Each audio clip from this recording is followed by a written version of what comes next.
एक छोटे से गांव की यह कहानी है जहां लोग सादगी, प्रेम और आपसी सहयोग के साथ जीवन व्यतीत करते थे। गांव के हर व्यक्ति के मन में एक दूसरे के प्रति स्नेह था और वहां की मिट्टी में अपनापन बसा हुआ था।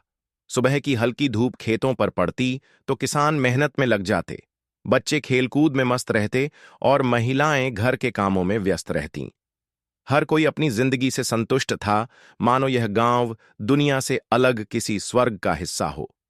लेकिन एक दिन गांव में एक अजनबी आ पहुंचा।